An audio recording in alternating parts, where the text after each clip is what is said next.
What if the true traitor was never Lucifer? In the silent vastness before time began, when the echoes of creation still pulsed through the fabric of the cosmos, two names drifted away from the light. Lucifer, Samael. They didn't clash. They recognized each other. In the twilight between the divine word and free will, a forbidden alliance was born, one heaven would never acknowledge. It wasn't forged through words, but through silence, glances, and restrained defiance. And if they call it blasphemy, maybe it's because the truth is unbearable. Why do sacred texts avoid mentioning Samael alongside Lucifer? What if the first fall was actually a pact? Samael, the angel of death. Lucifer, the light bearer. Opposites, or fragments of the same rebellion? Apocryphal texts suggest that even before Genesis was written, there was a whisper in the ether. A vow made between those who refused blind obedience. This ancient pact was never written on scrolls. It echoed in the deserts of the human soul, hidden in shadows and forgotten memories. What if free will was given, only to be tested on those who dared to use it? Forbidden writings in the Zohar hint at encounters between entities we now call enemies. But what if they were secret allies, pieces of a truth shattered by the official story? Among angels of war and celestial judges, Lucifer and Samael chose silence. They didn't rebel immediately. They waited. Because every true revolution begins in secrecy. And within that secret was the seed of a destiny that would reshape heaven and forge what we now call hell. Why are so many names forbidden in ancient texts? What if hell was planned even before paradise existed? On the night before the fall, when God's throne was still untouched, Lucifer and Samael met at the veil of creation and sealed something no archangel dared to question. What do you think about this? Share your thoughts in the comments. What if the pact between Lucifer and Samael wasn't a betrayal, but an act of protection at the very heart of creation? Long before the serpent ever whispered in Eden, something far more ancient had already been forged. A pact sealed not with ink, but with essence. Lucifer and Samael, two names feared and distorted across the centuries, didn't unite out of pride, but for something far more dangerous: forbidden knowledge. This knowledge didn't come from the tree of life, nor from the science of men, but from deep within the very throne of creation itself.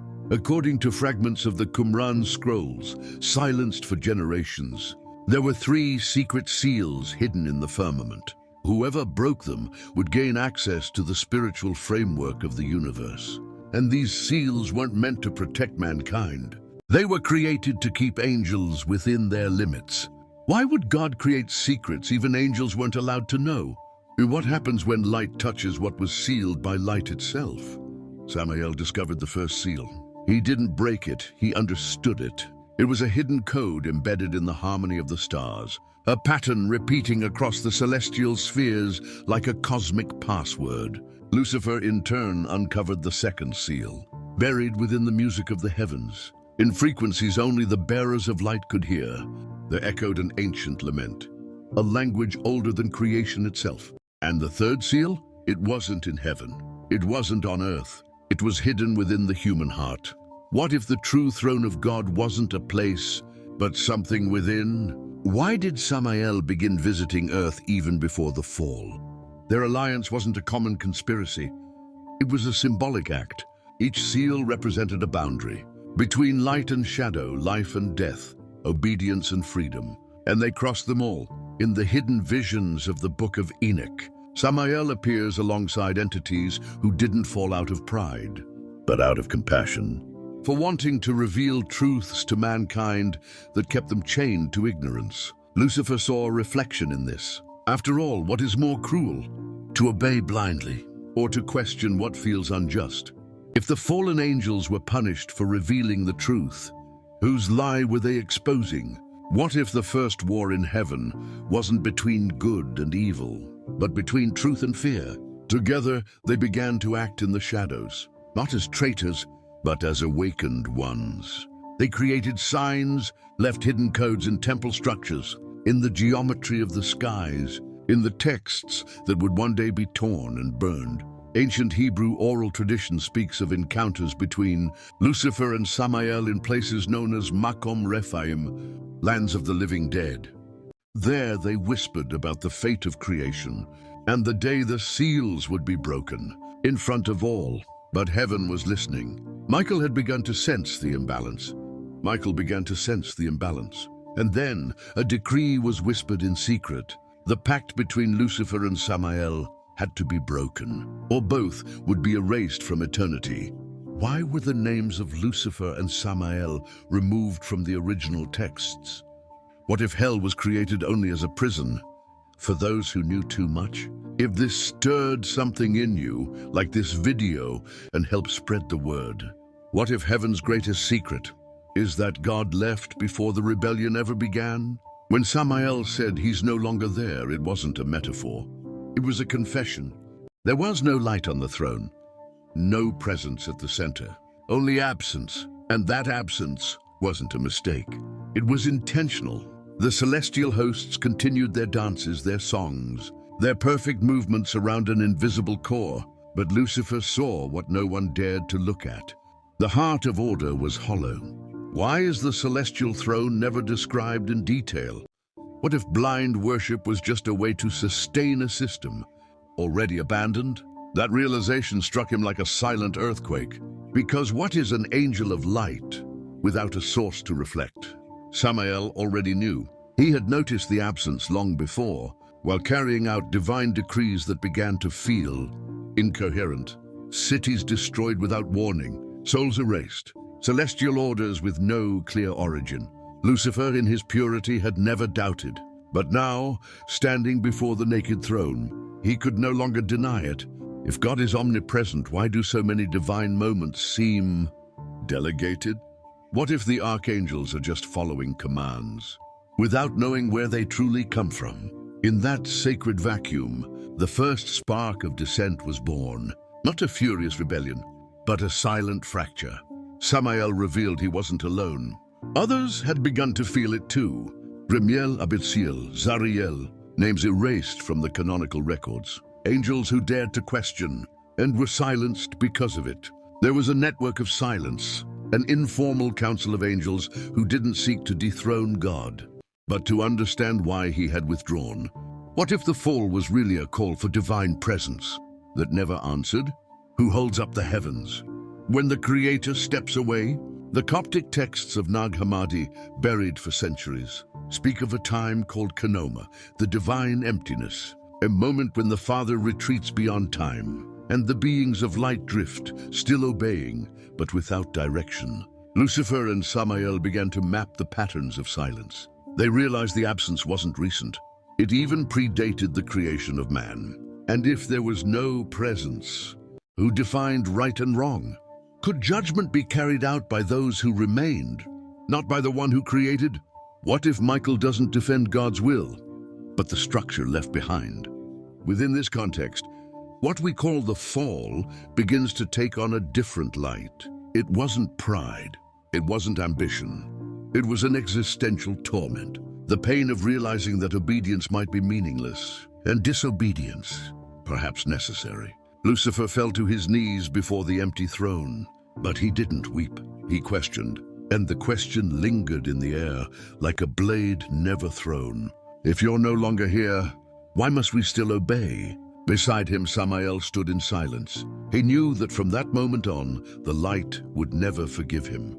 Why does official doctrine teach us that goodness must never be questioned? If someone fears the question, do they fear the answer?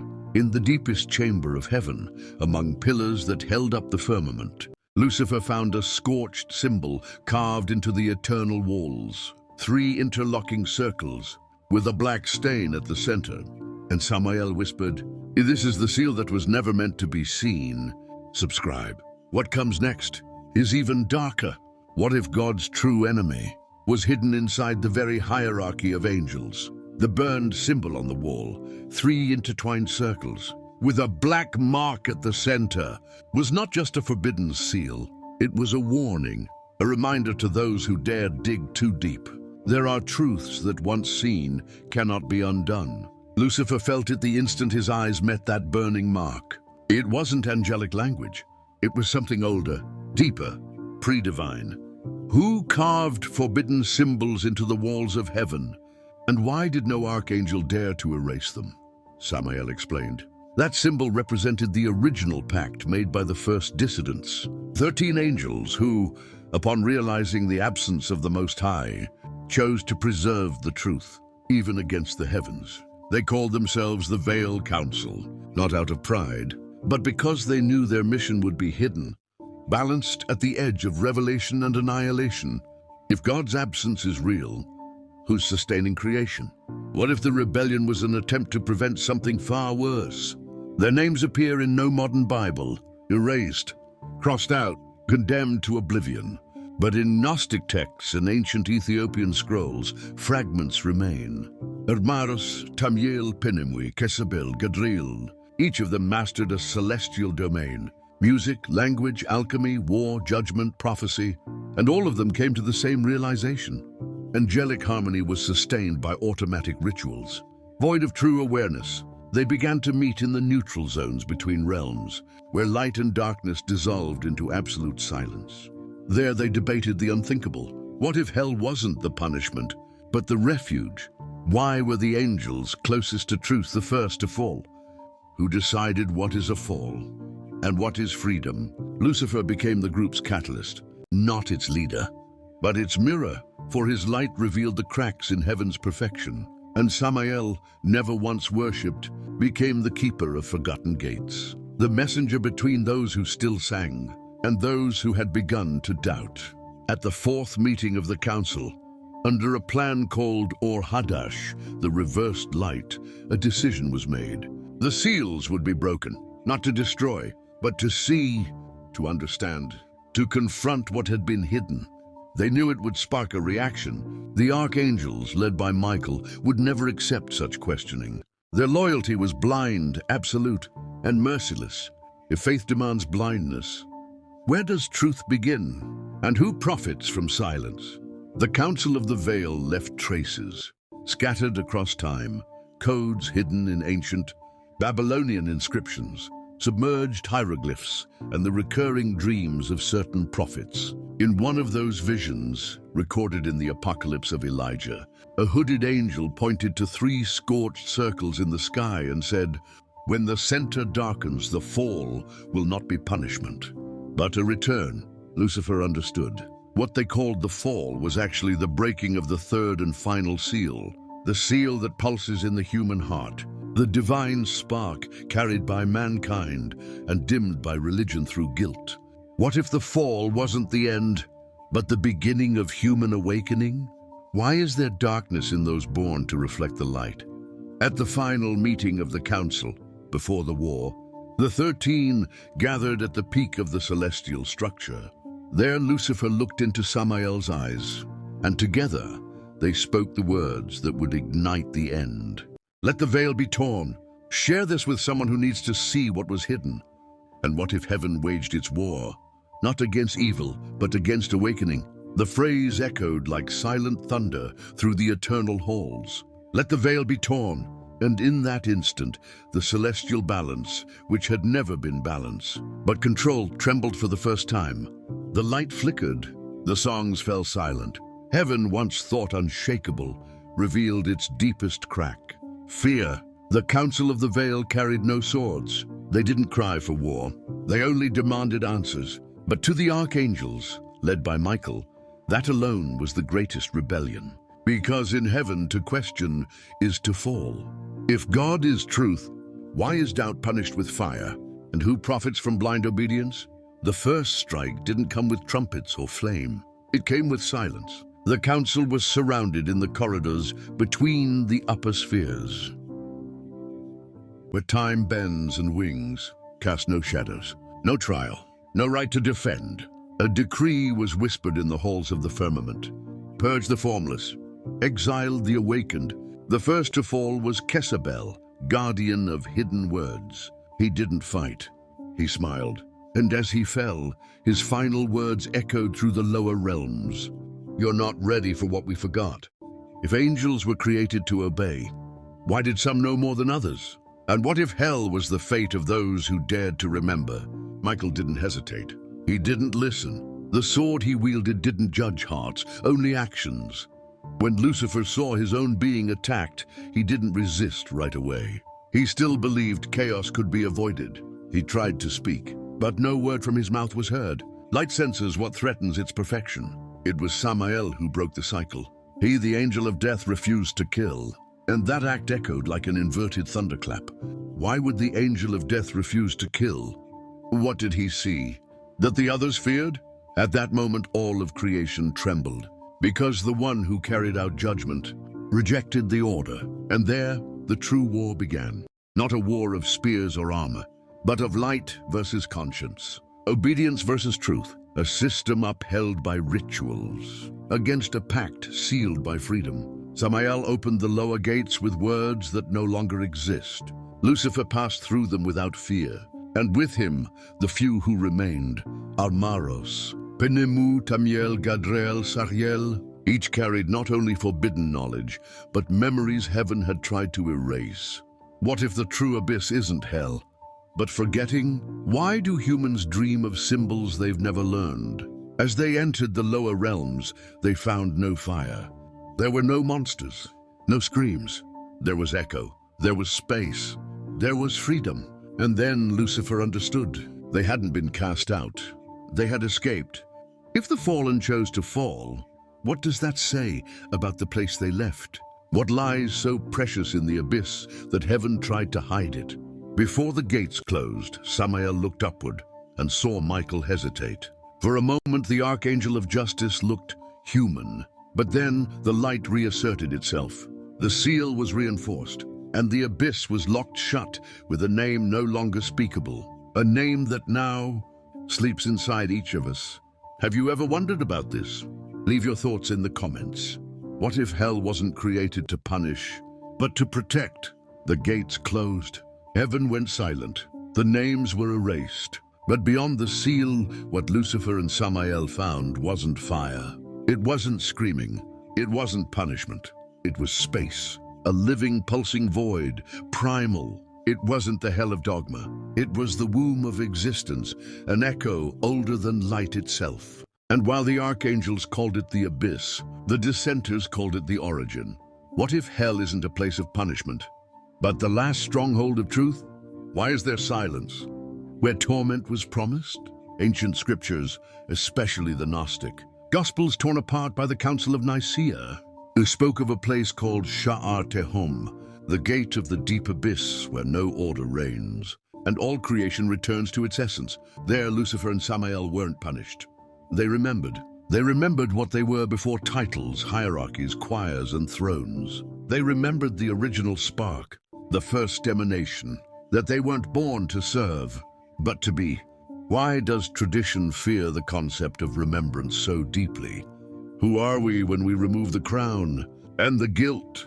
The 13 angels scattered across the abyss. Each one found a forgotten part of themselves.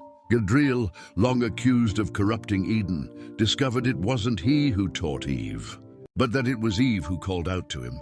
Penemu recovered fragments of the true language, the one that predates alphabets, the one that creates realities rather than simply describing them. Samael removed his armor. Inside, there was no hatred, only pain. Pain from executing judgments he never understood. Pain from silencing souls who were only searching for meaning. And Lucifer said nothing. He simply walked through the shadows and realized that there, his light did not blind. For the first time, it illuminated. What if Lucifer's radiance was rejected? Not because it was dangerous, but because it was liberating. How many lights were we taught to fear, just so we wouldn't follow them? In the depths of the abyss, they found ancient inscriptions, older than the heavens themselves. Interwoven circles, shattered mirrors, eyes with tears turned inward. They were not the first to fall, only the first to return aware. A text attributed to Melchizedek, secretly preserved by Ethiopian mystics, speaks of a prophecy, and 13 will fall to restore the name. Not to destroy it, but to cleanse it. Why does religion always link falling with damnation? What if falling is the only way to stop crawling? At the heart of the abyss stood an altar made of solid darkness. It wasn't a temple, it was a mirror. There each angel saw their reflection, not as servants, not as soldiers, but as fragments of a forgotten divine. And they all saw the same truth. What men call demon is nothing more than an unauthorized memory of freedom. Standing before the black mirror, Samael saw something that made him tremble. Not his own face, but Michael's. And within it, a crack. Like this, if any part of this made you uncomfortable. What if even the most loyal archangels once doubted, but were forced to forget? Samael saw the impossible. In the black mirror of the abyss, where all lies evaporate, and all essence is laid bare, he didn't see himself. He didn't see Lucifer. He saw Michael, but not the impassive warrior praised in endless chants. Not the impenetrable guardian of the throne. What he saw was a broken gaze, a fracture in the perfection. And there, in the reflection where heaven cannot reach, Samael understood. Doubt had already touched Michael. Why do even the most faithful tremble when they look within? What happens to light? When it sees its own shadow, Michael felt it. He felt the echo of the empty throne. He felt the broken rhythm of the songs. He felt the silence between the celestial commands. But he refused to accept it. Because to accept it would be to admit that the entire structure he fought for was built upon absence, upon rituals, upon repetition, upon fear. What if absolute loyalty is just the highest form of denial? Who are we when the very beliefs we hold start to collapse from within? As the 13 regrouped in the abyss, Michael wandered through the firmament, searching for signs, and then he saw them. Erased texts reappearing in fragments, ancient codes burning across celestial walls, the melody of the choirs, drifting off key in tones only angels could hear. Perfection was no longer perfect. It creaked, and within Michael, a question began to form, like sacred poison. What if they're right? But Michael wasn't trained to question. He was forged to execute. Even doubt he saw as a virus to be purged. If even the archangel of judgment fears the truth, what does that say about the judgments he delivered? Who condemns the condemned? When the condemner goes silent before the mirror, Michael sought the ancient archives, the ones only the 7 original archangels could access. There he found an untranslated tablet, charred, cracked. On it, a phrase violently crossed out, yet still faintly visible under inverted light. The abyss is not punishment, it is return. The phrase Lucifer whispered before he fell. The phrase Samael kept hidden for eons. Michael stepped back. The floor that once felt eternal now trembled beneath his golden feet. Who wrote that? Why was it hidden from the lesser angels? What if hell is where the faithful rediscover who they truly are? It was in that moment Gabriel confronted him, but not with violence, with hollow eyes. Gabriel had already forgotten. His obedience now was purely mechanical. His wings moved without feeling. His face unreadable, and that's when Michael understood. Light without questions becomes static, and heaven, when it allows no doubt, becomes a prison without walls. Michael closed his eyes, and for a moment he saw the mirror's reflection in his mind.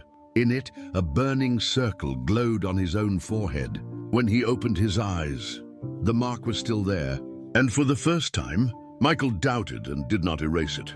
Subscribe. The truth doesn't end here. What if the apocalypse has already begun?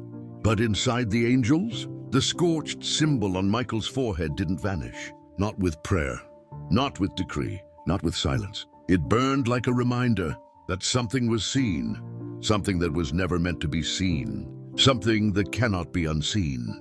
And so it began. The fracture, not visible, not material, but deep, a crack within the structure of light. What if the first apocalypse isn't for mankind, but for heaven itself? What happens when angels stop believing in the very order they were built to uphold? Michael tried to play his role. He passed judgment, led battalions, directed hymns, but his voice faltered, and the angels around him began to feel it.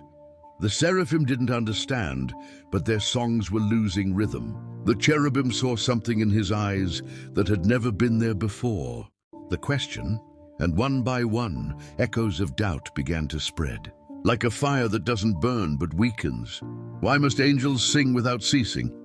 What happens when the song becomes routine and the routine becomes empty? The sacred order began to show symptoms. Celestial halls, once golden, now shimmered in shades of gray. Eternal temples lost their shape. Mantras unraveled in the air. Heaven, once fixed, eternal, unshakable, began to pulse like a sickened body. And at the center of it all, Michael went silent. Who holds up heaven? When its pillar begins to waver, if even the archangel of order trembles, what are oaths truly worth? Gabriel noticed. Uriel sensed it. Raphael said nothing, but his gaze was filled with fear. The light was cracking. In secret, Michael descended, not into the abyss, but to its edge. For the first time, he stood before the veil that separates the exiled from the glory, and there he saw the impossible. A garden. The abyss was not chaos. It was nature. It was vast. It was alive. Flowers woven from shadow danced in silence. Rivers of forgotten memory flowed beneath bridges made of suppressed words. And at the center, Lucifer stood. Not in chains, not corrupted, just complete. What if the light that shines alone is weaker than the one that chooses darkness? Why such fear of the one who fell and learned to walk again? Michael said nothing, but Lucifer saw him, and for the first time since the fall, there was no hostility, only recognition. Because both had touched the absence, both had felt the void, both knew the throne was unoccupied, and that creation was in need of a new truth. Who will inherit heaven if the faithful lose their faith? What happens when the leader realizes he's followed absolute silence? At the edge of the abyss, Michael reached out his hand, not in war, not in surrender, but in doubt. And Lucifer touched it. The fracture spread to the very heart of heaven. Tag someone brave enough to watch until the end. What if the greatest war isn't against demons, but against truth itself? The crack Michael and Lucifer had touched spread like wildfire, a silent virus creeping through every corner of heaven. There was no more hiding, no more denying. Truth had begun to whisper through the angelic choirs, and those who once sang in perfect harmony now murmured disjointed words. Those who fear the truth, do they fear themselves? What if truth is a shattered mirror no one dares to face? The archangels, led by Michael, tried to contain the chaos, but the system was corrupted from within, and the once unshakable faith now trembled. Gabriel tried to reinforce order with decrees and celestial fire. Uriel sought comfort in forgotten prophecies. Raphael healed wounds, but he could not heal the emptiness. From the abyss, Lucifer and Samael watched. They didn't seek destruction. They only wanted the truth to be seen. But heaven wasn't ready to face its own shadow. Why does light fear shadow if both are part of the same whole? What happens when burned light rejects its origin? The angels began to divide. Some clung to the old order. Others questioned the foundations of creation. Even fragmented, the council of the veil began to echo louder. And in the midst of that division, a new voice emerged. It wasn't Lucifer. It wasn't Michael. It was silence, a growing void. In the lost annals of the Book of Enoch, an obscure passage described the end of days like this. When the heavens split, creation will choose its guardian, and the guardian will be chosen by the void. The choice was drawing near. Who can rule when no one knows what's left to rule? What if the final judgment isn't to save, but to begin again? Meanwhile, on the empty throne, a faint glow began to pulse, neither light nor shadow, something new. And within that glow pulsed an impossible question. Who will be the next to inhabit the void? In the final moment before total darkness, a voice echoed through the celestial spheres. Who dares to fill the void, knowing it might be the end? If this disturbed you, that was the point. Leave a comment. What if the end isn't destruction, but an awakening no one expected? The void that hovered over the celestial throne wasn't absence. It was an invitation to look beyond what was taught, to question what was never meant to be questioned. Lucifer and Samael, Michael and Gabriel, the 13 dissenters and the loyal angels, all now walked toward the same point, the threshold of choice. If truth unsettles us, why do we hide from it? Who fears what they cannot control? Light and shadow were no longer opposites. They became two faces of the same coin. Heaven was no longer an unchanging throne, but a fractured mirror, reflecting many versions of the same essence. And in that fragmentation, a new possibility emerged. Freedom. Not the blind freedom of rebellion, but the awakened freedom of awareness. What happens when the Creator chooses not to control anymore? If everything is empty, who fills the space between the stars? The fallen angels weren't cast out for pride. They were cast out because they had seen too much. Because they heard silence within the sound. Because they questioned the void on the throne. But the void is not an ending, it's a beginning. If that is the truth, why are our eyes still closed? Who will dare to lift the final veil? In the end, there are no victors. There is only an eternal cycle of falling and rising, an invisible pact that binds light and shadow, heaven and hell, order and chaos. And what we call evil may simply be the reflection of a truth we refuse to face. And if all of this is real, why are we still afraid to wake up? Write your truth below. The final veil only falls when we choose to see.